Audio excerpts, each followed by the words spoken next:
All right, let's go ahead and get started. Thank you all for showing up. It's a hard time to meet you all, but I really thank you for taking the time to come out. I know some of you have stayed up a little bit later than you normally would, or even a lot later. Some of you, this might be in the middle of the morning hours, or 2 or 3 a.m. in the morning. And I really thank you for coming here. What we're going to be discussing today is maybe very uncomfortable for you, and it will certainly not be easy for me. Just one moment. All right, great. Again, any of you who show up here who are not able to hear me, check the chat session. I want the chat window. Hopefully, you'll figure that out. Now, there's been some questions as to whether this session would be recorded or not. And honestly, I do not know. I mean, it is being recorded right now. Whether the recording will be available or not, I do not know.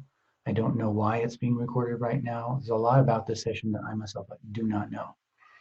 I just felt that this needed to happen, and maybe a lot is going to be discussed that I really haven't talked about with anybody but some of my closest students, and some of which I may have not discussed with anybody at all, some of which I may not be aware of myself. And so I don't think that we're going to be talking about so happy news. So please understand that and bear with me. But also be aware that you're here for a reason, and some of you may already know that. And I'm kind of curious if you can give me a thumbs up or a thumbs down. How many of you feel somehow, somewhere deep inside, that you were born to be here now for to witness this process occurring? Some of you, yeah, quite. I figured as much. Probably a very high percentage of individuals that are here have consciously recognized that. Yes, thank you. And may have known that even since you were children. This is something that I was aware of as a young, yes, thank you. You can write that in the chat. That's very helpful. Thank you. Some of you I can't see. My screen doesn't show everybody. That's very helpful that you write that in chat because I can't see everybody, unfortunately. But as a young child, I couldn't explain it. I just felt I was born to be in a very special time, and that things that life as we knew it was going to change dramatically, and it wasn't all going to be fun either. And so we're going to be potentially going through a transitional period now. And the people that are here, it's important to understand that maybe not all of us are going to get through this. You know, sometimes people are shocked to hear Richard say that. Richard might be the first person to go. I mean, it's not better to live or worse to die. Everybody has their moment, and it comes when it comes. The question is, are we truly alive while our heart is beating? Are we doing that which is helpful while our heart is beating?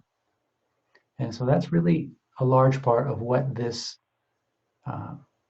Zoom session is about, is to help you shift, and hopefully your shift into a certain mindset that will allow you to be more helpful at a greater percentage of your life. Hopefully that will then spread to the people around you, and so on and so forth. And so I would like to start out this session with, it's kind of, sometimes it's good to get the bad news out first, so to speak, before we get to some of the other elements. And I would like, if at any time during this process you have questions or you have insights, or there's a point you'd like me to go into further, please type it into the chat. And as soon as I get a break to answer that, I will get to it, assuming it's an appropriate question or statement. We're going to be getting into a number of visions that have been shown to me in my life. But be aware that these visions are not mine. I do not own them. I very much appreciate the Achuar Indians' view. These are Amazonian natives, that the dreams that come through into their nightly experience are not really there just for them. They're there to be shared, and they may be messages for others in the community. And so the visions that came through to me there are aspects of them which certainly pertain to me, but a lot of it will pertain to others. And so it's in the heart of sharing that I'd like to go over those visions now. And the purpose of sharing this is not to predict the future, because the mind really wants to know what's going to happen, because the mind would like to feel control. Awareness doesn't do that. It's not the nature of awareness. Awareness sees as it is without trying to control everything. Now, it's not wrong that the mind does that. It has a survival purpose. We just need to separate the two out. And when the two find balance, that's when our life is truly vibrant, and that's when we're able to be truly helpful, both to ourselves and to others. All right. So I'll start reading. For those of you who've not seen this book, this is a book I wrote a few years ago. It's called The Psychedelic Path. Now I believe I changed it. It used to be Psychedelic Lead, but The Psychedelic Path. And this is really there's quite a few revelatory stories in here. And the chapter I'm going to be reading is called The Nexus Point, for those of you who would like to reference it later. And please understand that what I'm going to read here, and also something from the Unbound Soul, it's not pleasant for me to read. The experiences going through this were very, very, very, very painful, because I was experiencing the pain that human beings, humanity, and that the animals, the plants, the entire planet would experience. And that we're heading possibly into this time now brings me no pleasure, and certainly no comfort, but knowing that just as something must die for new greenery to emerge, something better, something more healthy to emerge, that may be what we're going into. It's not all dark. All right. A wing kicked up within my body, and I was stripped away, transported to another location and into another body. It was as if my body digitally unzipped into the wind before being swept away into some non-formed space, but rapidly moving one, before being digitally reformed into another body. Suddenly, I was entirely someone else in every sense of the word, with no memory of Richard. It was as if my spirit liquefied and poured into a cup that then takes on the dimensions of that cup. I was an older teen in simple exploration of his world. I was lying on the floor next to the door at a party. I could hear other teens directing comments at me. I could hear one girl say, in a worried voice, "Are you okay?" Then a boy said, "Leave him alone. He's fine. Just calm down. He's fine." I, as that boy, had also taken some psychedelic substance and was tripping hard. After a short while, a powerful force began to press upon me. Then I was sucked out of my body and pulled through some sort of inner space, away from that life. I thought I was going to hell. I feared that I would never return. It was utterly terrifying, because I was that boy, and I was being pulled away from all that I had ever known. From the people and the life that I loved. I tried to grab onto my body psychically, but I wasn't strong enough. My spirit unzipped slowly and painfully. There was so much fear. Hell. Then my perception, little by little, reassembled from that other dimensional space as Richard. But I could remember being that other person. And with that memory, I realized that my life experience as a spiritual teacher was no more special than was my life experience as that boy. Well, this observation seems an obvious one that I may have felt, considered, and even taught many times before. This time, because I had actually perceived being someone else, the realization ran much deeper. No life is any more valuable than any other.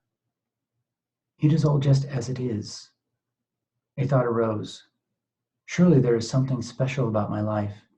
After all, I have dedicated myself to finding truth. Isn't that worth something? Then the presence of the trickster was fully upon me. Now, for those of you who have not read this book, the trickster is a reoccurring character in some of my visionary states who was a tormentor and a kind of teacher in a way, but yes, a tormentor. And the presence of the trickster was fully upon me, filling my body up from within with its demonic power. Truth. Ha! You think you know the truth. Arrogant. So arrogant. What truth do you think you know? The demon began pulling up my beliefs one by one, and as each belief arose into thought, I was sucked into the world of that belief, its implications, hypocrisy, and suffering. It was as if I was walking through a maze generated by the belief. Only to reach the full maturity of that belief and the suffering that it created before I found myself back in my body, fully feeling arrogant and false. In the maze, no matter how I tried to justify the belief, doing so only led into still more suffering until I fully admitted the belief was false. Having my cherished beliefs utterly crushed through the experience of their full bloom felt horrible. The cleverer were my justifications. The deeper and more prolonged was the suffering, a suffering that spread to the world around me to negatively affect other people's quality of life. As soon as I admitted the disaster of one belief, yet another belief arose, and off I went, back into the maze.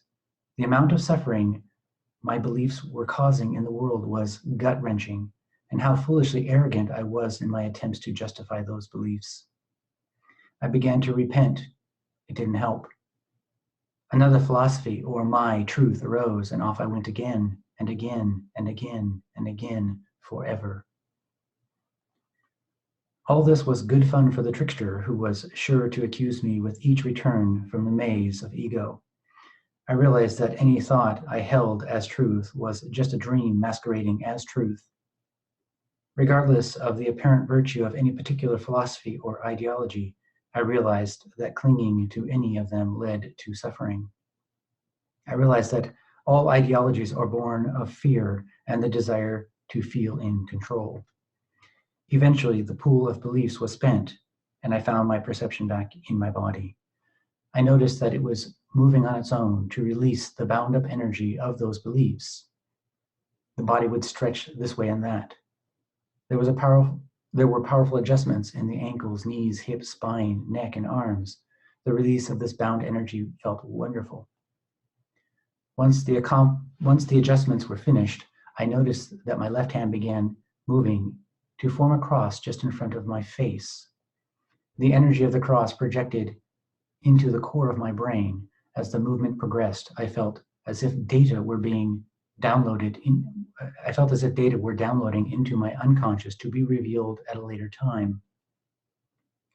As the download continued, in my mind's eye, an inner light gradually built into a brilliant flare that enveloped me to burn away the energy of self-judgment. This painful experience caused my brain and nervous system to ache. The burning seemed to go on and on and on. After what seemed like days, the burning subsided. I could see that the cross my left hand had drawn in front of my face now overlaid the world. The horizontal plank of the cross represented technological advancement of society based on the culture's founding beliefs, while the vertical bar represented the correction process that ultimately brings down civilizations in apocalypse. As a civilization advances based on some idea of truth, the horizontal plank lengthens to represent complexity, structure, and wealth. The great artwork and technology arises during this time, but eventually society runs into the limitation of the ideology, which shows up as vice and ever-weakening human spirit, resulting from too much comfort and insulation from reality. Unquestioning minds lead people ever more gradually out of sync with nature. As they lose sync, they begin, more and more, to sacrifice integrity for short-term gain and ease. It is as if people become spiritually hollowed out. Nothing seems to fulfill or satisfy them. They are like hungry ghosts consuming everything in sight. As people become increasingly disconnected and self-centered, wealth accumulates into the hands of a few, leaving the majority in poverty, and with that, the sense of community is lost. Laws increase exponentially in an effort to force cohesion in a community-less society and to maintain the existing power structure. By this time, the society is running on pure momentum, largely devoid of love, with the demonic strumming of "my truth" as the background music. The founding ideologies of society have so thoroughly failed that few in the community live in accordance with it. As the sense of community grows still weaker, corruption takes root. The people fracture into ideologically opposed groups, debt soars, and extremism grows, eventually leading to war, famine, and disease. I saw that once society reaches the stage where we are now, one or more wise individuals who see the big picture attempt to awaken society. But regardless of such individuals, society rots, knocking humanity into more primitive lifestyles for a time. Ultimately, the truth that gave rise to civilization brings about its demise. Before the horizontal plank of the cross reaches the limits of its founding ideology, opportunity exists for individuals in society to open themselves to wisdom, to see beliefs and ideologies as demon-like soul-possessing forces that they are, and thereby awaken from puppet-like unconsciousness. Contrasting the mindset of the majority is that of a handful of awakening individuals who see the corrective forces as great opportunities to reflect and refine perception. These individuals tend to see the cause and effect relationship between beliefs and the self-serving disconnect of humanity that paves the path of suffering. Such individuals tend to abandon civilization just before it's too late, preferring instead to live a simple life in tune with nature. Society collapses. The vision showed that over periods of hundreds or thousands of years, tribes of awakening individuals live simple, relatively balanced lives in community with minimal technological advancement. Slowly, population density rises, and gradually, tribes begin amalgamating into larger groups, wherein individuals lack sufficient personal relationships with the majority of their tribe for the simple reason that one person just cannot keep meaningful, trusting relationships with more than a few hundred people simultaneously. Rifts begin to build, and smaller groups split away to seed new societies. At some stage, the force of ideology and belief takes over again, separating the burgeoning populations into opposing forces and eventually leading to fearsome arms races that stimulate technological advancement. So the horizontal bar grows. Again, sophistication takes root, leading to a lifestyle of insulation, convenience, and lack of harmony with nature. Gradually, the culture grows too far out of sync with nature to remain viable. Another correction occurs. Apocalypse. I saw that there have been many such corrective cycles, each lasting hundreds or sometimes thousands of years. So much war, so much suffering, and the loss of so much knowledge has accompanied each cycle. It just seems so pointless. But what was most disturbing was the thought that this cycle would continue until humans were completely wiped from the planet. Within the vision, I speculated that this condition would continue until another species evolved to play the same ideological game. Considering that our society has nuclear weapons, human extinction seemed the inevitable conclusion, barring some miracle. Initially, I thought that the horizontal growth represented the ideology and technological advancement. Initially, I thought that the horizontal growth represented by ideology and technological advancement was good. But after seeing the cycle multiple times, the pattern of mass corruption became clear. So I began to favor the simpler, more primitive lifestyle that was more in tune with nature. But after viewing the whole cycle enough times, I began to realize that even the primitive lifestyle was flawed because it ultimately led right back into the advancement on yet another correction, and yet another correction. I began to see the illusion that my mind was creating, which was that these two planks were opposing forces. I could see that they were but opposite sides of one circle, in that ultimately one curves exactly into the other, given sufficient time. I could see that instead of two separate forces, the cycle was more like the seasons. Winter moves into summer, which leads back into winter, endlessly. Various cultural symbols began flashing into my mind. The cross became the Buddhist swastika, which, with its cross spinning, which represented the cycle of suffering, the maze of ego. The swastikas morphed into the Taoist yin and yang symbol, which then became the mathematical symbol for infinity, which then became the Ouroboros, the serpent that circles to eat its own tail. All of these symbols represented the maze of ego and the cycle of suffering. Through the myriad morphing of symbols, I saw that they all represented the same thing, a warning from the deep unconscious that has been passed down through the ages in all corners of the world. The irony of these symbols is that many of them were ultimately incorporated into the very ideologies that they warned about. Motivated by ideology, humanity unconsciously moves through the maze of ego and the cycle of suffering, and each step takes us ever closer to what we wish to avoid, suffering. I saw that the very same ideological sickness that the trickster had used to punish me with was at the heart of cultures worldwide. I then thought, maybe this cross in my vision represents a natural phenomenon, not something deserving of condemnation. Maybe ideology is natural. It was a miserable thought because, to me, it meant that endless suffering was unavoidable.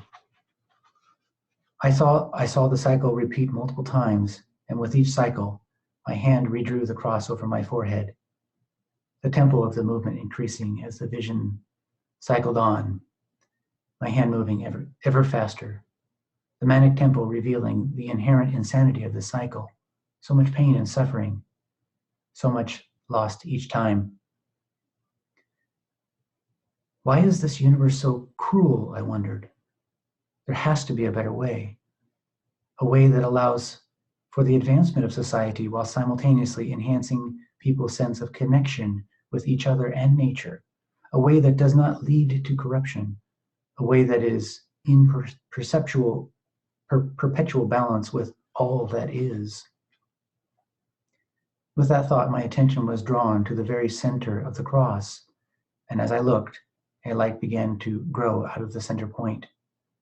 As the light grew, rotating circles that represented ideas, beliefs, philosophies, and ideologies were linked together by the light at a central nexus point. The light from that nexus point of these circles grew ever larger until it enveloped the circles with its brilliance. The brilliance then filled me. I could see within my own life the pattern of a cross, simplicity leading to complexity that then brings decay and subsequent correction. I saw life and death, from the largest galaxies to the smallest microorganisms, the tempo increasing ever faster. Life, death, life, death, life, death. My body tightened in resistance to a pressure that arose from within at a cellular level. It was an extraordinarily uncomfortable feeling, as if my body were being forced to accept something completely foreign to its programming. It felt as if I were witnessing an important evolutionary step while it was occurring within my body. I saw that my friends, my family members, my wife, and everyone dear to me represented unconscious archetypes that served to structure my mind and dictate my path in society. I saw my cells and nervous system creating blips of mental noise that I can best describe as precursor thoughts and precursor emotions that bubble up from the psychic imbalance and disturb awareness. I had experienced these precursor thoughts and emotions many times during my years of meditation. Precursors are unformed and unintelligible until the mind grabs and strings them together with memory sequences to form meanings, full-blown images, stories, and narratives. When I saw them during meditation, it was from an objective perspective.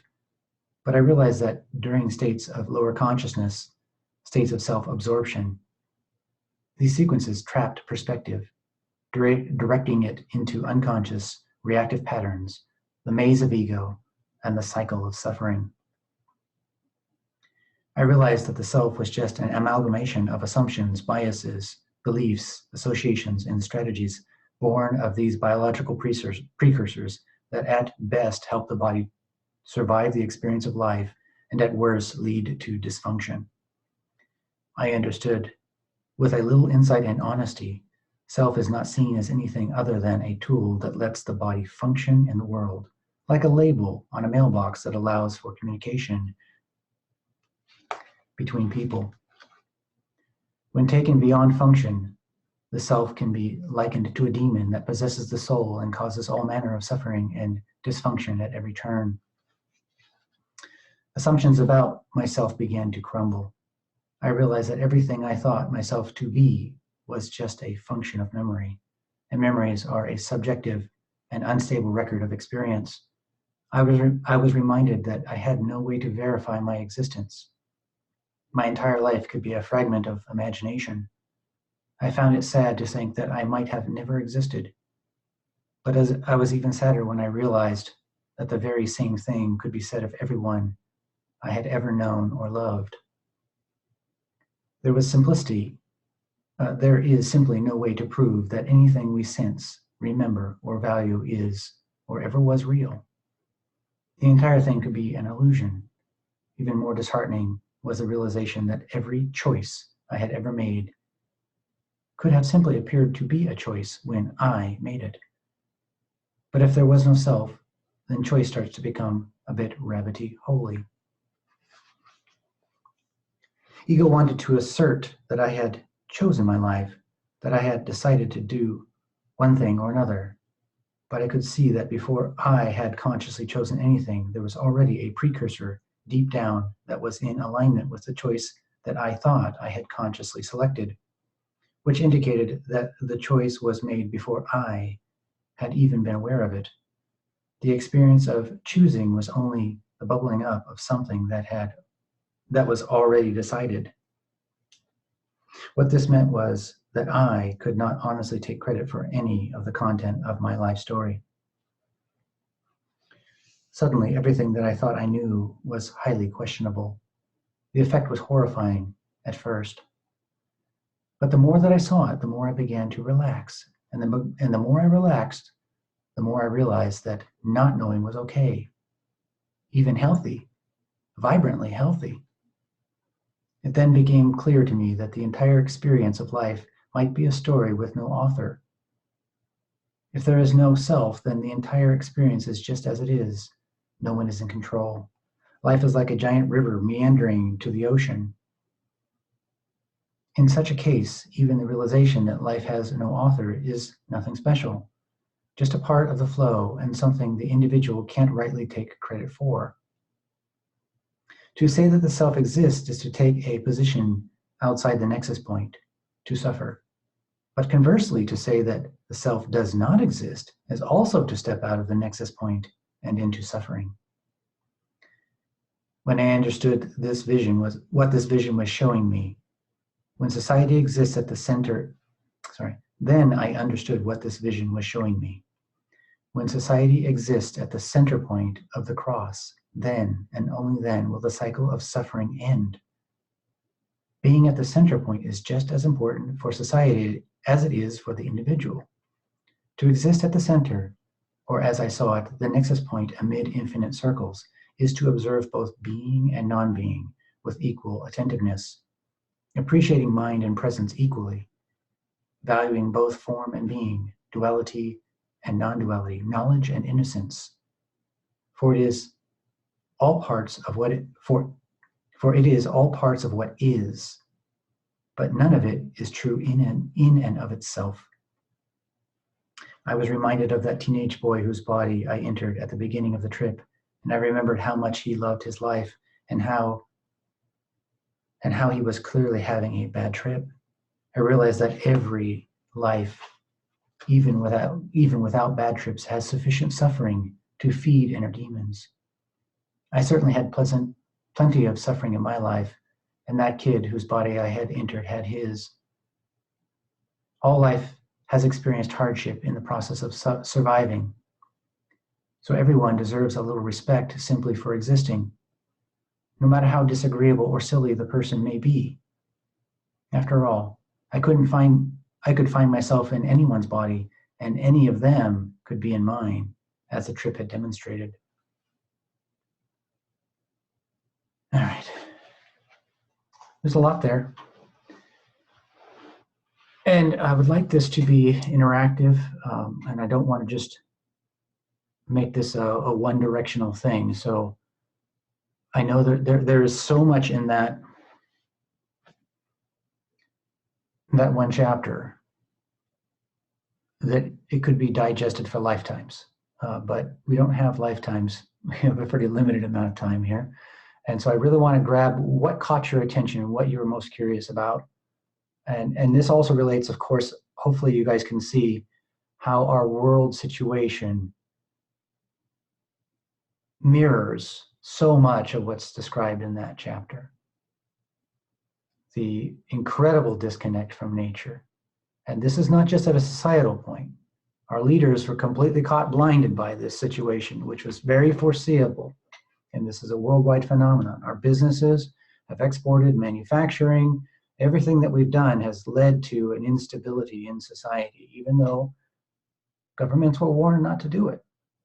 It's to save money. Our food, our medicines, all of that stuff is in a very precarious, unstable situation. But if we look at our own lives, we can see the same pattern. How many of us are connected to nature? How many of us know the rhythms, the ebb and flow of nature, and can exist in harmony with it? Very few, very, very few indeed. We are like aliens on our own planet.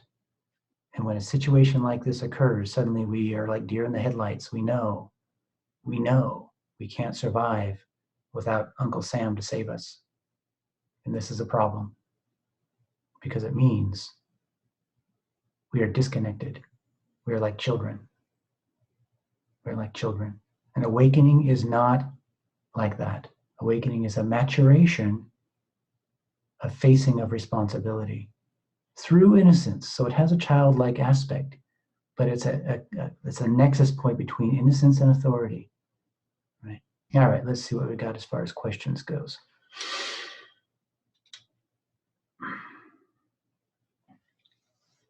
Oh gosh, I love this question. So thank you, Kimberly.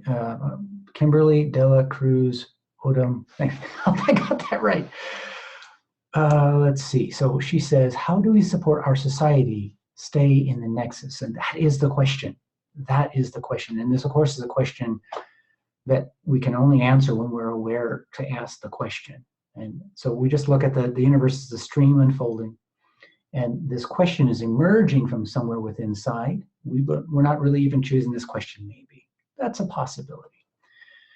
The best way that individuals can support the society around them is just the same thing you learned in the airplane, you know, when the stewardess stands in front of you and says, you know, if oxygen turns off, grab your mask and put it on yourself first before putting it on your, like that, right?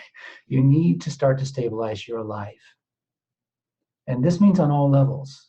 So one of the things that you see preppers do, quote unquote preppers do, is they tend to stockpile food, they'll stockpile gold, they may dig some shelter or go somewhere in the wilderness and do all of this stuff, which is external preparation, but very little internally, but then very little to root into awareness, and that is central. And so we won't neglect yes, it's important to have, what do you need to survive? If the system were to completely break down, what do you need to survive? First is you need awareness and you need calm, you need clarity, because you're going to have to make a lot of small, important decisions and guide your family and your own body, because your own body isn't going to follow everything you tell it to do.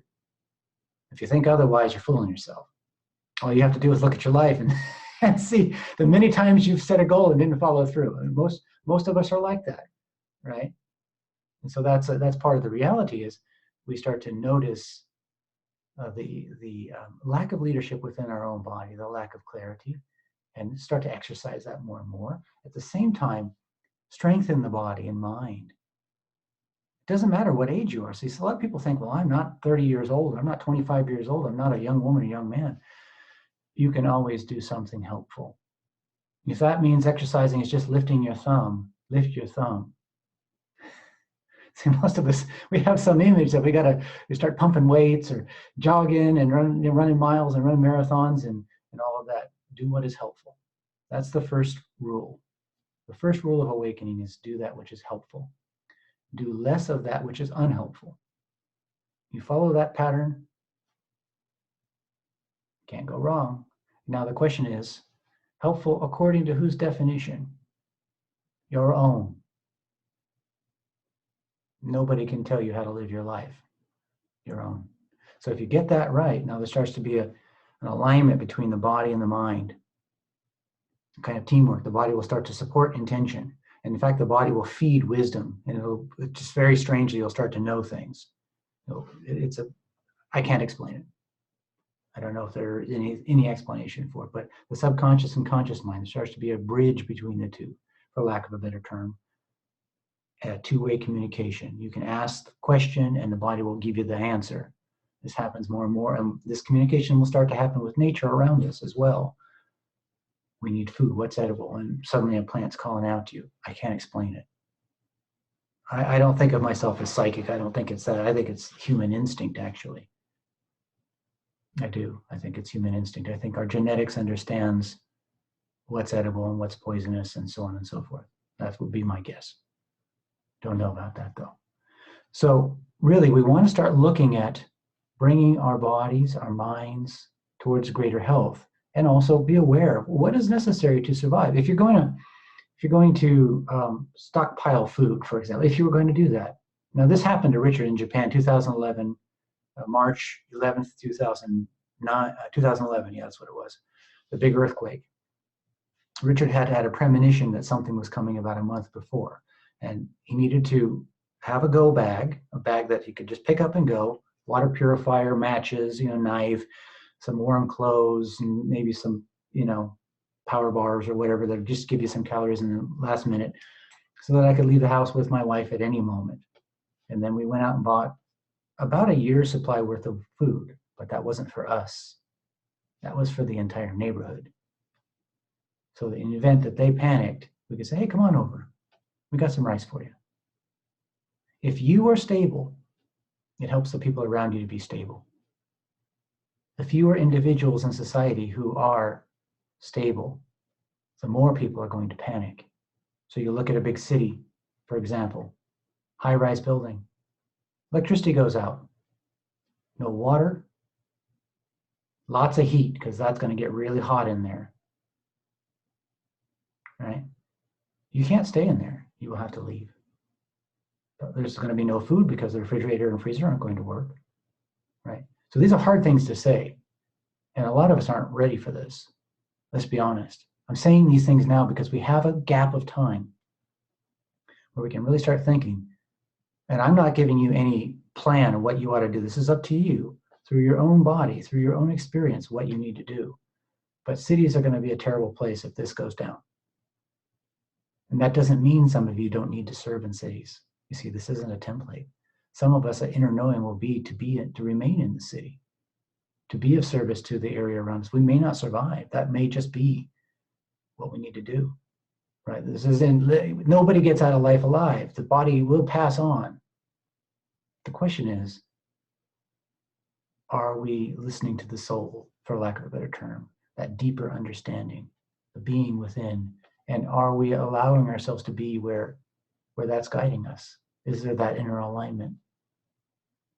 And of course, if we are, and we're in as good a condition as we can be, and we've conditioned the mind and the body such that they're in alignment and there's no longer resistance, we can be of service to people. And even if all it was consoling somebody as they were dying, that makes a difference. See it? And so your stability, your connection to the earth, your connection to beingness or isness is profoundly important. But you need to get that connection not just when you're in the comfort of your house, when things are going well, during meditation periods. That's under pressure. That's the training. That's what life's about. Can you be in touch with isness, with being, in any moment, under extreme pressure? Clear, capable, right? Hopefully that answered that question. All right, we got a few more here. I have to scroll up, so thank you so much for being engaged and asking these questions. No, it's an interesting thing. What's the difference between vision and dream? Okay, so we'll separate this into, there's a lot of categories here. We'll separate this into, fundamentally, there may not be that much difference. So mystical experience doesn't necessarily mean you're seeing something. Many mystical experiences, it's just like a knowingness comes through. And the way it comes through for many people, it feels like the body may suddenly stop. We may look in a certain direction. We don't know why we're looking there. When we see something, suddenly there's this knowing. We might even be frozen in space. It might feel like our body fills with energy. You know, Christians would call this being, you know, filled with the Holy Ghost or something like that. That's sort of what it feels like, you know, oftentimes. But there can be, we can have visions in dreamlike state. This often happens to Richard, where usually about 3 o'clock in the morning, he will have visionary dreams. So I don't know if there's really all that much difference, but there is a difference in those types of dreams and the usual black and white kind of, your mind is sort of like it's a learning process or a digestion process that isn't filled with meaning. The difference fundamentally is in the feeling of deep meaning. The visionary ones will just be so ripe with meaning. They will feel somehow more real than real. That's the key point. And usually it's very useful. All right. Key point, of course, is if the vision is not helpful for that connection to being, in other words, if you have a vision, a premonition of the future coming, and it just takes you into fear and lack of clarity, that's not so helpful, is it? So we have to ask the question, how does that experience play back into being more in touch, being more in tune with the universe and with being? Because if it doesn't do that, it's not that helpful. All right. Oh, where in that time frame, Linda Joyce, where in that time frame are we now? In that time frame is too big of a question. So are we asking, I'm guessing that the question is coming from, are we in the apocalypse now? I'm assuming that's the question here. So forgive me if that's not the question. Can you nod if that's the case, Linda? Yes. Okay. So it's important to understand what is apocalypse. So this is almost always misunderstood. And Richard misunderstood it. Richard learned the meaning of apocalypse in visionary state and then later looked it up in the dictionary and found out that the vision was correct. The real meaning of apocalypse is simply revelation. The reason that we associate revelation with death and destruction is because we cling so much to our ideologies. We cling so much to our beliefs. We cling so much to our normalized pattern. We cling so resistantly to our insulation from the earth that something drastic has to happen to break it down. And so we focus on the breakdown as if it's wrong. But through the breakdown, the truth is revealed. So tell me, I'll ask Linda Joyce, are you seeing the corruption of society and our own inner corruption as is defined by nature? See, the true definition of corruption is that which is out of balance with nature. So nod, do you see it? So we are in the apocalypse now by definition, by Linda Joyce's own definition. Do you see it? Now, if we all see this earlier, Maybe it all doesn't have to break down completely. Maybe we can make some adjustments. How far the apocalypse goes depends largely on how resistant we are, how stubbornly we cling to our own ideas of how the universe ought to be, how much we resemble a 2-year-old child.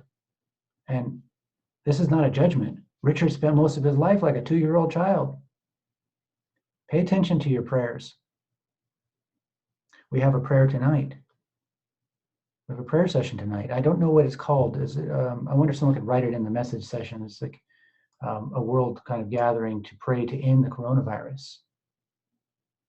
Think about how selfish that prayer might actually be. Part of it is we're so concerned about the lives being lost. It's understandable. But in that prayer, are we actually, it's okay to say, I'd like the coronavirus to stop, please stop. But we can't forget, we have actually created a societal structure that has led to that infection to be able to grow.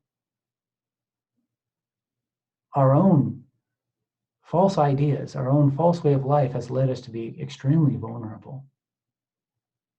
That's not in the prayer, is it? You see it? So we may need to rethink the way we pray. Instead of trying to stop the hurricane, maybe we should not live in places that are going to be destroyed by hurricanes. Right? You see it? There's a lot of, I mean, really, it is about getting in touch with nature more and more, and that becomes the wisdom. So if you're going to join that prayer session tonight, in your heart of hearts, look, Ascension Timeline Meditation. Thank you, Cecil, for that. Yes, the Ascension Timeline Meditation. Of course, no one can tell you how to pray, but I would just suggest that whatever you see is wrong out there, the disease that's affecting society is just like a forest fire. It's just like a virus that kills the trees. It kills the ones that are unhealthy and leaves the ones that are healthy. And if the entire forest is unhealthy, the whole thing will go. And if there's too much debris built up in the forest because humans have been mismanaging the forest, the entire forest will burn down. That's where we are on the West Coast. Consider, what if the system breaks down? I mean, right now we're already in a place where there are too many people that are sick and you can't go out to work. They're thinking about shutting down the entire government for 1 month. So we start having wildfires here in June and July and August. This whole West Coast is a tinder bundle. Fire crews aren't coming out here. It'll just burn until there's nothing left to burn. There will be nothing to put it out. That's where we live. So what did I do the last 2 days? Light fires everywhere on my property to burn up all the debris. That's what everybody needs to be doing right now. But people don't know this. That's what the native peoples used to do 100 years ago. Whole West Coast used to burn all through April. That was normal. And it allows new growth to come up and kills off all the ticks. You have problems on the East Coast from ticks? It's because they don't burn anymore, right? Lyme's disease wouldn't be a problem if everybody lit their property on fire whenever it was safe to do so. And so somebody wrote, the sequoia require fire for, exactly. Many types of trees require fire, especially in areas like this, in order for the seed to germinate. So we've actually created a system that suppresses nature, and that's not going to work. And we've created a societal system, an economic system that's almost like an upside down pyramid. It started out as a pyramid, and as it grew, the wealth all channels up. We've gone away from a stable system of food production that's distributed evenly throughout the country to more and more centralized and then shipped abroad. And Japan, if there's a war in the Pacific, Japan, they're just going to starve. They don't produce but 10% of their food. A lot of countries are like that. Our medical system is a disaster, and other countries have it worse. There's a city in Ecuador where they're literally throwing bodies out into the street because they're dying and they can't take them to the hospital. And they're rotting out in the street. They won't burn them because they're Catholic and they're not supposed to. That's going to be a disease disaster, right? So that's a belief system that doesn't fit with reality. It's out of sync with nature. And nature doesn't care what religion you are. It doesn't care what you want to be true or not. It just does what it does. It's true. Nature is true. Our beliefs are not. So that's an important thing to bear in mind. It's a hard lesson to learn, and it's one that I can sympathize. Richard is, his whole life has had a hard time learning that one, and maybe there's never an end to that lesson. But to go back to the point of staying in the Nexus point, it's a kind of humbling. It's a kind of humbling, right? And to relax into a not knowingness, to pay attention and listen to nature, to feel. The warrior's meditation, it's for that purpose, to get you back in touch with nature. Now is the time to actually get out in nature and start using it. Start using it every moment of your life, under pressure, not just when comfortable. Let's see. Okay, what do the precursors thoughts? I can't pronounce Eleniquipuilelo. I cannot pronounce the name. Sorry, pardon me. Where do the precursor thoughts ultimately come from? From the Nexus? So now the question is confusing or difficult because ultimately we're asking what is the source of reality fundamentally, and that is totally beyond any capacity for the mind to conceptualize or to communicate. So we'll just say, from a bodily perspective, from the nervous system and the cells. And that sounds ridiculous until you see the science that points out that the urges and compulsions that you have to go and eat those potato chips come from the bacteria in your gut. And that's proven by science. They've actually taken over your brain with signals, with electric signals, and turn your brain into like a bus that drives over to the potato chip, opens it up and stuffs it in your mouth to feed those bacteria. It's the same thing from the cells in the nervous system. Science is not caught up in that, but they will if our society lasts long enough, they'll figure that out eventually. All right, let's see. Hopefully that answered that question. So the thoughts that are popping in your mind and all that, it's just biology. It's not you. Don't take it personally. It doesn't matter if it's a great thought or a stupid thought. It doesn't matter if it's a healthy or unhealthy thought. Don't take credit for it, which means there's no need for the guilt, shame, and blame. If your body and mind come into health, healthy things, helpful things will occur. When the body and mind is not in good health, unhelpful things will occur. It's really that simple. Nobody's special. If Richard's body is unhealthy, there are going to be unhealthy thoughts occur, unhealthy feelings occur. See it? That includes our relationship. So your mind doesn't stop with your brain. It is your mind extends out to everything you sense and your relationships. All of that makes up the identity that's you. So let's get in touch with that larger mind. All right. There really is so much to go over here, and each answer is, I'm trying to make it succinct and understandable. We could take each single question and answer into hours worth of content. Everything happening around me has been and is happening inside my own personal life. Direct correlation, damn near immediately. Yes, Matthias. That's, a lot of people are feeling that now. Yeah. Let's see, we got to you. Spoke of precursor thoughts and lack of free will. No, I did not speak of lack of free will.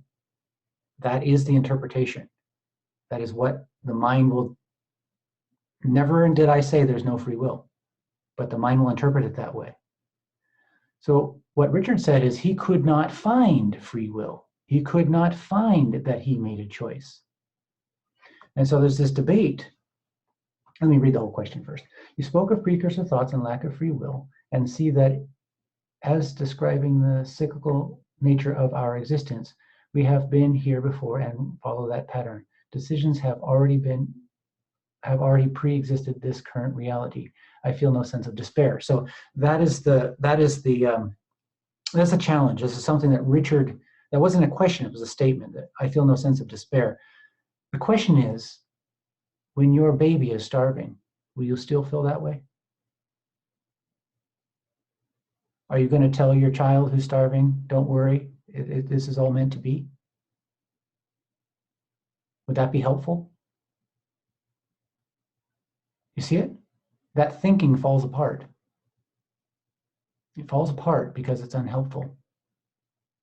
So as soon as the mind says there is free will, there's a problem.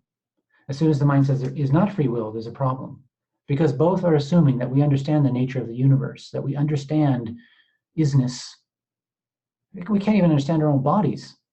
You can't even understand yourself. We don't even know where our own thoughts come from. Yet we're determining that there is that the decisions have already been made or not been made. that may be, I'm not saying that you're wrong.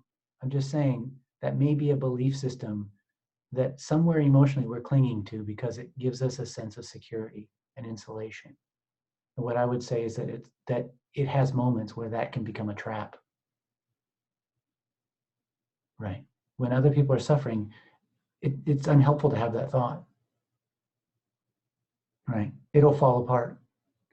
And so again, resting into the nexus point it sounds so strange. It's so counterintuitive. It is resting into not knowingness. It's resting into let's see. The Chinese have this concept of yin and yang, like opposing forces. You know, the male and the female are attracting each other and sometimes repel each other. This could be attracting or repelling forces, right? Resting right in the middle of all of the dynamics of all of the forces and remaining aware, open to knowledge as it comes without clinging to it. Only that which is useful or helpful.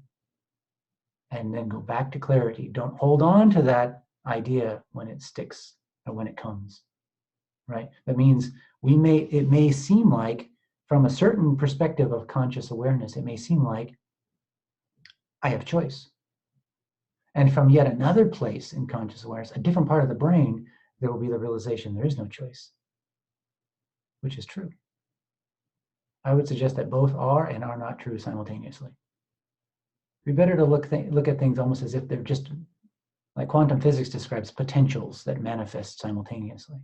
Time is an illusion in a sense, although I do not like to use that word, it's disrespectful. Because everything that you love, have ever known, ever care about exists in time. Including your baby, including your husband or wife, and the things that you feel more present. It's all experience. Experience is the expression of time. That's how we see it. So, okay. How can the awakening of value and spirituality overcome the control of machine and technology? I'm not sure overcome it. Is there a necessity to overcome it? I'm not sure there's a necessity to overcome it. So machine and technology isn't wrong. It's when machine and technology, so if we look at that horizontal and vertical bar like the cross, that vertical is just, we could say that represents nature. The horizontal is that which is trying to insulate from nature, and as it insulates, we lose sensitivity to nature. It's like if you don't feel it, you don't take it into account. So we've gotten to such a point of insulation from nature that we just simply don't feel it anymore. So we don't take it into account, you see. But if we could remain, if our technology were designed in such a way that it maintains a certain degree of connectedness to nature throughout the process, it would almost be like the elves in Lord of the Rings, right?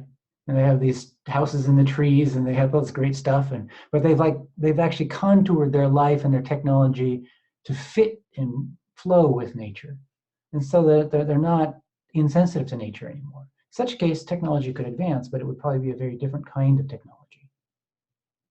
But technology that's designed to cut us off from nature is the issue, as is the ideology or belief systems which cut us off from nature. Okay, let's see. Many people speak about what is happening and what they can do. They say there is nothing they can do. Everyone is feeling helpless. This makes me sad that everyone is giving up. Oh yes, this is so. Thank you, Shanu. I hope I got this pronunciation correctly. This is the point. The thing within us, and all of us are going to experience this from time to time. There's something in us which says it's hopeless. It's a narrative. And that we should give up. What's the point? How can I make a difference? And that narrative comes from a complete lack of observation and a lack of presence. See, we think that we make a difference by some big, huge thing that we do, but your life is made up of a whole bunch of small things, a whole bunch of just these moments. You just have this one breath. That's all you've got. It's all you've ever had. You don't even own that. It's rental. What else is there? There's one breath. In this moment, are you using that breath in a helpful way? That's it. And it can be a small thing by simply smiling at somebody. by simply saying, oh, we're going to be okay. We'll just take it moment by moment. Take it moment by moment. If you project out to the big picture and think in terms of years and all of that all the time, it's just too monumental of a problem for a human being. I mean, we got little monkey brains. I mean, we're just barely beyond monkeys. How are we going to handle all that pressure? So you keep it simple. What's important right now? What can I do that's helpful right now? And that might be taking a bath. I mean, taking a shower. It might be exercising, breathing, meditating, thinking about, starting a garden. There's a Ruth Stout method. Look into it. I mean, if you got a yard and you're in the city and they have some sort of rule against gardens, that city that's a rule that's ridiculous. By the way, during World War II, they used to have patriot gardens, and they told people in the cities and you want to have a yard to grow their own gardens. We need that, and we needed that yesterday. It's a very simple method. It is almost no effort, and you're going to want to grow things that will keep you alive, which basically, and you're going to have to give up any food ideologies. A lot of root stuff like potatoes, carrots, that just gives a lot of calories. Those would be very, very helpful. Beans, you kind of need to help the soil go. They don't produce that much. You need a lot of land to produce beans. If you're trying to grow rice, you need acres and acres just to feed a single person. That's not helpful. So like potatoes and carrots, squashes, things that store well. So you got like pumpkins and stuff, like hard-shelled pumpkins are very, very good that store well. Storable potatoes, and also an early edible potato, something that like a russet that doesn't necessarily store well, but it produces early on. You can eat it fairly early on. And then, lettuces and stuff like that grow in the spring. And now you can really in the spring, if you haven't been using weed killer on your lawn, hopefully you have not been doing that, you can actually just eat the dandelion that grow up. Most of the weeds that are in your lawn are like so incredibly edible and healthy, and they will last you through the months. Pine trees, the branches of pine trees, like the young branches and things like that, you can scrape off the outer bark, and the inner bark is totally edible. Actually tastes pretty good.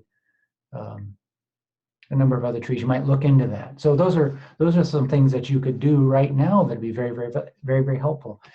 Consider, what would you do to keep water going? How would you keep water going at your house? Is there that option? If electricity shut down, you might consider, what would you do to have water? You might not be able to stay in the city. Some people might be able to. Again, this is not a plan. These are just options. Some of us may need to stay right where we are. Some of us are sick. I mean, if you had looked at Richard just a year ago, he was coming out of a problem with an autoimmune problem where his body was destroying the nervous system, and he almost paralyzed, and his wife, who weighs about 100 pounds, was 2 to 3 times stronger than him. Not talking in a third person, sorry, this is, anyway, just not time to explain that. But if this same thing had happened right now, he would not be very functional, be a liability possibly, right? So we just move toward more health, knowing that the U.S. government right now, and a lot of governments around the world, are trying to keep businesses going and maybe send in some checks. That's buying you time. That's buying you time. We might get a 6 months or a year out of this, where you have a little time to get yourself into condition to heal up, to prepare, that sort of thing. So those are all things you'll want to consider. Hopefully I answered that question. There's a lot in that question, but the idea that you need to overcome technology is not necessarily the issue. That'll just peter out as the economy collapses. Assuming it collapses, our technology is based on having ready access to oil and electricity, and as soon as that peters out, it's just done. So there's no need to confront it whatsoever. And make use of it while you can for for helpful purposes. There's no need to have an ideology against the technology. We don't, as we awaken, there's this less and less ideology, less and less being against things. Before what is helpful. This is helpful. All right. Okay, let's see. You spoke of precursor thoughts. A lot of stuff about precursor thoughts. That's interesting. We hit a chord with that one. Okay, we already did that one. Ending, the ending reminds me. Okay, I don't understand what this one is. So the ending reminds me addresses the second tier of spiral dynamics going into core, in which we are spacious minded. I wonder if that could be rewritten. It's just a little bit hard to understand. To be honest, I didn't. It's very strange. These books, I don't write them, so to speak, which is very strange because I don't really remember their content.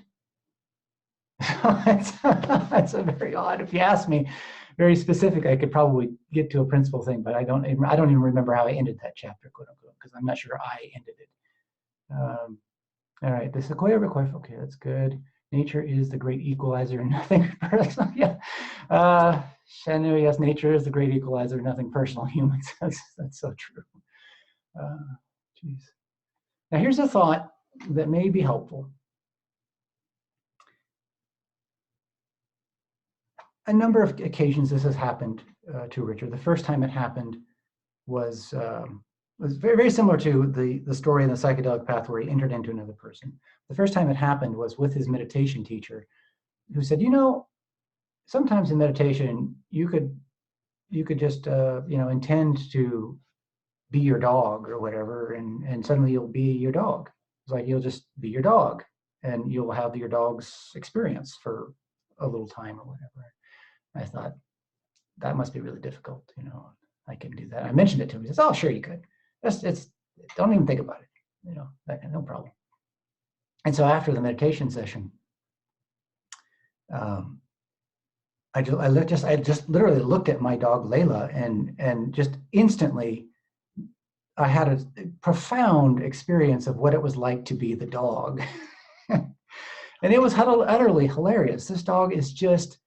It's a comedian. I mean, it is absolutely very innocent. She does a lot of things that I had always assumed she was intentionally, like, sneaky, you know, intentionally stealing, knowing that it was, but it was really just very instinctive and very innocent. Now, she would act like shameful, but it wasn't really, see, I thought she was shamed because I caught her. It wasn't really shame, it's just submissiveness. When I caught her and scolded her, she would like that and, you know, act like sorry or whatever. But it's just submissiveness. It's just it's not shame and guilt like a human being would experience it. It's much more innocent than that, right? But it was just a beautiful experience. And after I started having those experiences, I realized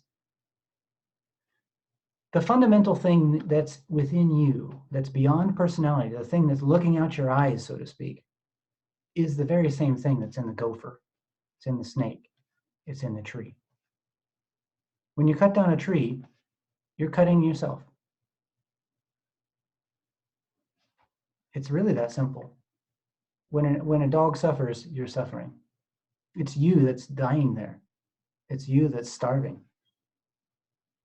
And so this experience of the incredible amount of suffering that we're either heading into right now and already experiencing, it can be very, very overwhelming if we're not resting in that nexus point. So it's resting in the nexus point that allows us to be functional, be stable through all the suffering, yet still feel the suffering. You don't want to insulate yourself from it. Now, if you're not in the nexus point, it'll be overwhelming, maybe drive you insane, right? So it's resting in awareness is the key. And that allows you to be functional under extreme pressure. Oh, okay. Do I have any idea how many awakened beings are ready to become aware? This is a very interesting question. I'm not sure how to frame this in a way that let's say that there will be an important, extremely important shift in human consciousness when the square root of the existing population awakens to a certain degree. What's the square root of our human population right now. It's somewhere around like 86,000 people. Not that many. That's not that many people need to awaken to a certain degree, which is really awakening to that being which I just described. That's beneath the personality. It's not above, it's beneath, it's fundamental. Like you look at the pyramid, like say the human life is like a pyramid. It's cells building on top of cells and structures, ideas building on top of ideas, beliefs building on top of beliefs, traits building on top of traits, knowledge building on top of knowledge, building up this pyramid. What lies beneath it is the earth. The foundation is like isness or beingness. It shines through when that awareness shines through the whole structure, that's awakening. When roughly about 86,000 people, according to our current population, now if the population drops in half, well, the square root drops tremendously. So it's relative to the total population of human beings. Does that make sense? All right. And that's the first time I've ever shared that before with anybody besides some close students.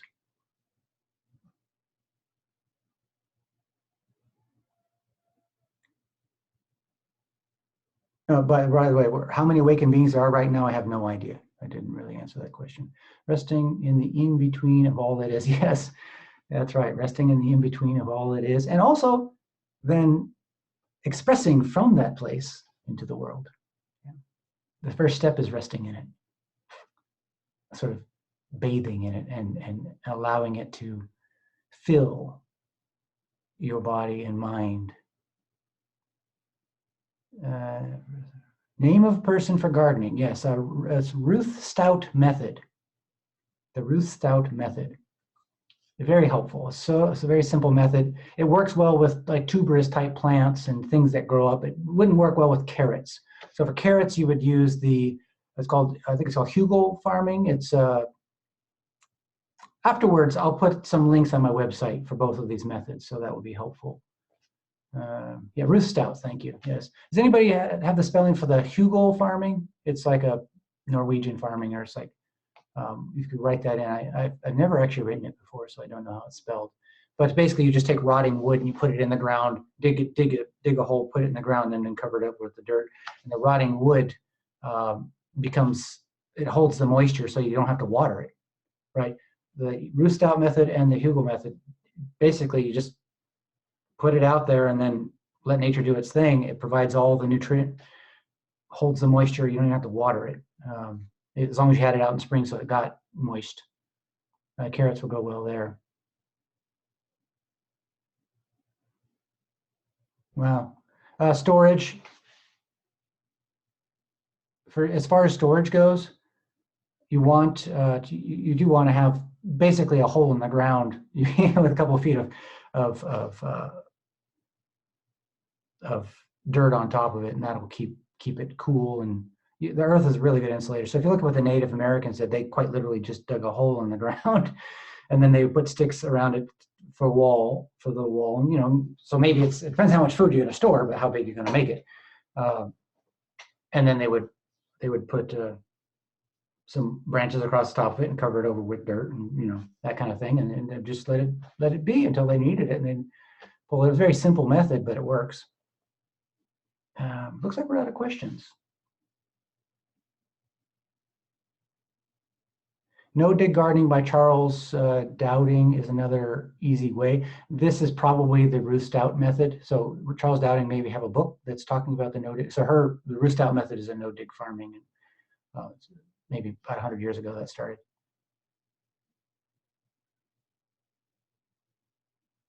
Okay, so the best way, so how can we give hope to all other 86,000 to believe and participate in their own shift in consciousness? The absolute greatest service that you can give is to simply start doing what is helpful every moment of your life. Or that's really impossible. Doing more of what is helpful in each moment that you remember to do it, and a little less of what is unhelpful. And as you do that, it actually changes your brain so that it becomes then easier to see what is helpful and understand what is unhelpful, right? So we're going to be moving away from compulsions and urges and all of that stuff. It creates this sort of a virtuous cycle of clarity, just as we practice this helpful thing. Very, very simple. And I don't mean helpful in an ideological sense. Do what feels inspiring, what feels meaningful, what is necessary, right? What is helpful. And less of just what you want, less of the urges, just a little bit less of it. And then structure your life, structure your diet, because your diet is going to lead you down that compulsions and urges. If it's not a diet that works for your body, it's going to create anxieties. It's going to create urges and compulsions for that, which is unhealthy. It's going to sap you of energy and get you to do a lot of, if you're feeling anxious or you're feeling frustrated, or you're feeling tired, you're just as likely to feel like giving the finger to someone who needs help, right? You're not going to be present for people. And so your health is very, very important. Well, the single best things you can do is just get yourself in good shape in every way possible. And which means move toward that, baby steps every day. There's a course called Awareness in the Heart of Chaos on my website. Originally, it's a mentoring course for a certain set of people. Once it's done, it's really going to be opened up to just probably anybody that's a TEM member. And it is really about moving toward that more helpfulness. There's a lot of activities and tools and whatnot that you may find helpful. The mentoring aspect isn't done yet, and I was very hesitant to talk much about it or put much out about it early on, because I really felt that it was very early on. The first lessons were for a very specific set of people, and what that course was actually going to be, I myself did not know, because it has a life of its own. It's a mentoring. Mentoring always has a life of its own. What it seems to be is a course for those people who had that feeling, I feel like I was born to be here to see this time, to experience this moment in the human evolution. If you have that feeling, chances are high that course is for you. Let's see. That's a hopefully useful thing for you. It's still in production, so there's a number of updates I need to make to it. If you want to join now, you're welcome to it. But just know that it's still ongoing. So I don't know how many lessons there will be in it. Okay. Yeah. Okay. Why does isness put us through this human process? What is the purpose? You are isness. It's not an outside force putting you through this. It's not like the Father and the Son or something like. It's not that. If it is, if we were to use like the Christian story, I know some people don't like that story, but the story of Christ on the cross is very helpful. The Christian idea is that God is on the cross and man is on the cross, if it's understood rightly. Sorry, there's understanding that most Christians don't get that idea.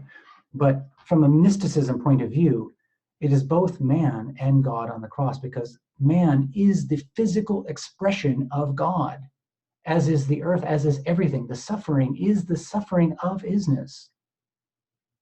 What is the purpose? Imagine isness has no form. There's just being.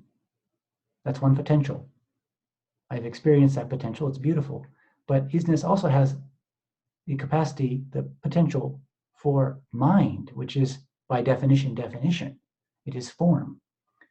And mind starts at atoms. It starts at the most fundamental building blocks of the universe. That's mind. So people think of mind is in here, which doesn't see it that way at all. That is the expression of isness. That's the body of God, as the Christians would say, that sort of thing. That's the Buddha nature. So Buddha says that the Buddha nature has three core elements. There's one is potential, right? Everything from the isness perspective, everything is happening simultaneously. It's not happening in a timeline form. But from the body's perspective, which is the embodiment of isness, it's happening in a timeline form, because the brain can only see or experience one thing at a time. Right, but both are isness. So it's not like something is being done to you. Right? All right. Hopefully that helps. But with experience, there's both the decay and the rebirth, which means There is going to be pain. And this is where the thing that we don't like, that we have to admit, is important. What would happen? Could there be human experience without pain? If you had no nervous system, could there be a human experience? Because that's what pain is a nervous system. There could not. When you got hungry, you'd just eat your hand. You just eat your hand. When things weren't going well, you just kill yourself. You're like, I'm done with it. It'd be that easy. There'd be no thought. We would simply, no mammalian, no animal life could exist. That potential for that type of expression of isness would be impossible. The nervous system is what allows any mammalian type or any animal type life to exist, including fish, anything with a nervous system. You see it. The experience of pain. The only reason you didn't, when you were a child, you didn't keep your hand on the burner, on the stove, is because it hurt like hell. If it didn't hurt, you'd be like, oh, look at that beautiful light. And you just keep your hand there and it would just cook. And then you think, that smells good. And you would eat it. That's what would happen. It sounds absurd. The only reason it sounds absurd is because you have a nervous system, right?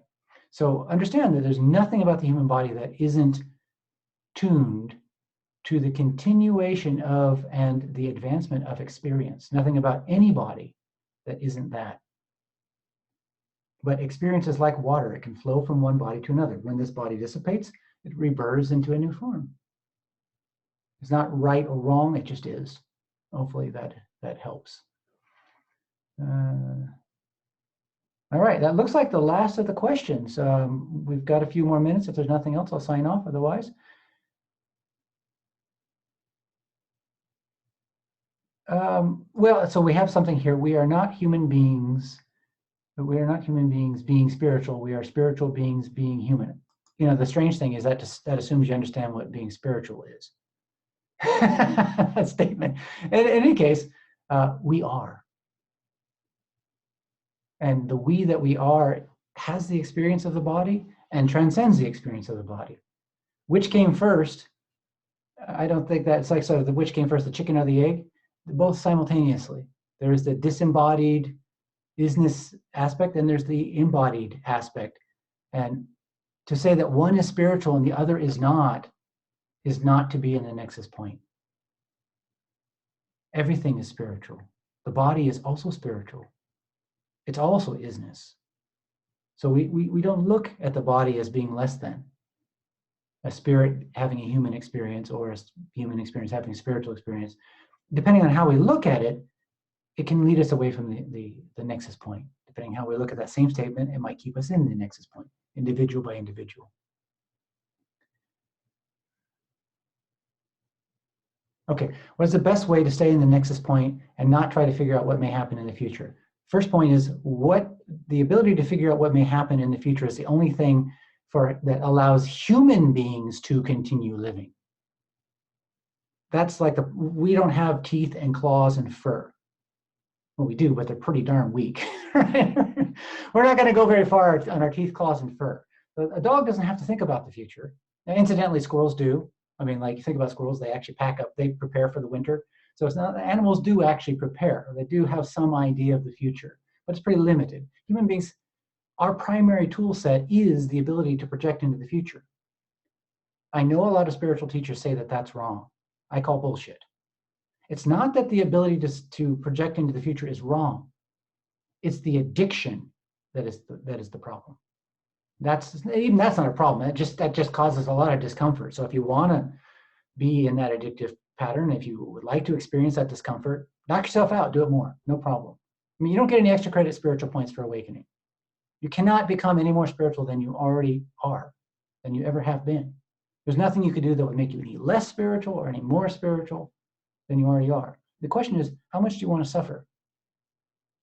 How in touch do you want to be with that fundamental nature? That's all. Would you like to live an inspired, vibrant life, aware? So it's really that simple. And so then bringing us back to the question, how do we stay more present? Do little by little every day, as you remember, do what is helpful. even if it seems to be completely minuscule, tiny thing. Do what makes the place here and around you just a little bit better than it would otherwise be, a little bit happier than it would otherwise be, a little bit, just helpful according to your own definition. That is a very, very powerful way. And that requires awareness, and that awareness will grow. I have felt from the time of Christmas that this is the time of ascension vibration. All that happens is agreed to by our souls. Whether it's agreed to by our souls or not, I actually suspect that that is the case. That's the feeling. But whether it's agreed to or not, we're here. So we might as well agree with it, because whether we did before or not doesn't matter anymore. This is the reality. Nature has shined its light on us, and so either we fight it or we accept that reality now. And so, and that's interestingly enough, one of the things that can help us to reach that 86,000 people is to start to change the language of how we convey spirituality. Turn it in, get rid of the woo-woo words, because it'll turn people off. And if you think about it, you'll be able to find other words that will get people to be more aware, to be more present. And it might be just as simple as, meditate. Do what's helpful. A little bit more of that, a little less of what's not helpful. Keep moving forward. Keep your time frame, in general, narrow. We do need to be able to make plans. That's the only way human beings survive. But when times are tough, narrow the time. Keep it in the present. If you're exhausted and you're thinking about you got another hour to hike up that mountain, you might give up. Right? So you just got one more step to do. You got one more breath. You just got one more. Just keep it at that. Keep it simple. Really, simple things are very powerful. And really, spiritual awakening is very simple. If we never heard the word soul, we would still have the experience of feeling like we're here to be here now. We don't have to use. We can just be careful about the words we use to get more and more people to actually experience being present and helpful. So one of the reasons the Warriors meditation was written is to tap into the Unbound Soul has reached probably, I don't know, maybe 50, 100,000 people over its time. But the Warriors meditation, this is a new book that's gone out. It just a few months, it's probably 6,000 or 7,000. By the time this year is done, it will far surpass the Unbound Soul, which has been around for 4 years. Just because I removed all the spiritual terminology, got to the principles to convey it to anybody who is interested in awareness. You can do the same thing. Right. All right. Let's see.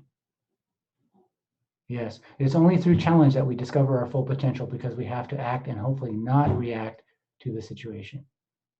Yes, that's right. Embrace it, turn into the challenge. It's like skiing. If anybody's ever skied, you might remember the experience of, this was Richard's first instinct, and it probably is everybody's. You don't want to look down the hill. Start going, and you immediately try to look to the sides, because that's the safety. What happens is that as you start going down and you look to the side, your body ends up turning around and you go down the hill backwards, right? The way, it's totally counterintuitive, is actually to aim down the hill. Keep your eyes down the hill and actually intend to go. It's like facing your fear. It's a perfect awakening lesson. If you have bad knees, don't do it. But skiing is just, it's a perfect awakening lesson. And that is how you start approaching life. You just turn into the necessity. You turn into what is helpful. You turn into the fears that you need to look at. There's a lot of places we have a lot of shadow content, a lot of areas that, mistakes we made in the past, or people that abused us and those things, personality type issues where we just can't say no to people, and just all that stuff. That all has to be addressed. That's all shadow. The personality too. When we start doing what is necessary and doing what's helpful, then we start to realize the limitations of our personality type. We start to realize the limitations of our diet. We realize the limitations of our traumas. And if we actually want to be engaged in life, little by little, less and less, do we feed those things, and more do we feed what is helpful. And eventually our personality becomes more flexible. so that we can say no when we need to say no, and say yes when we need to say yes, and take a leadership role when we need to take a leadership role, and follow when we need to follow. All of those things are important. To wax intellectual when we need to wax intellectual, and listen when we need to listen, right? All of it's important. It all has its season. Your body is able to express it all if we see through the identifications. All right. I think that's it. Now, there's we never got to the Unbound Soul, so a lot of revelation in there. So maybe we'll do another one at some point. But for now, I think that leaves us with a lot to consider. I don't know what's going to happen with this recording. Maybe it'll come up. Maybe it'll be posted on the website at some later time, or maybe tonight. I still don't have any clarity on that. It's a very odd thing, but I suspect it will be available. The full potential, because we have, okay. Looks like this is the last one. This is the last one. This morning I had this conversation with my 13-year-old son. He asked how I can be present and still feel for the future. Now that no school or distraction, he is starting to meditate and observe and reflect, but still make sure that we have food and shelter. Thank you for your words. It's very simple. It really is. I mean, we've over complicated the spiritual awakening path dramatically. And it's very, very simple. Fundamentally, is just be honest. Do what's helpful. Most of the blockages are attitudinal, right? And a lot of the teachings out there can be misleading, like the future is wrong. It's not wrong. It's the addiction that's the problem, right? The running away from the present is a problem. It's just a tool that is important. If the squirrel doesn't plan for the future, if the squirrel doesn't collect its acorns in the autumn, what does it do? It starves, and then it has to go out to other squirrel dens, and then it steals the acorns and eats the other squirrel's babies. Planning is important. If the squirrel doesn't plan, it becomes a holocaust. If you don't plan, you'd be surprised what you'll do under desperation. People that you think are just amazing, they might start to do some terrible things because they haven't planned. Planning's not wrong. So hopefully this session has lit a fire under some of you, given a different perspective. And I know we talked about a lot of things that were not pleasant.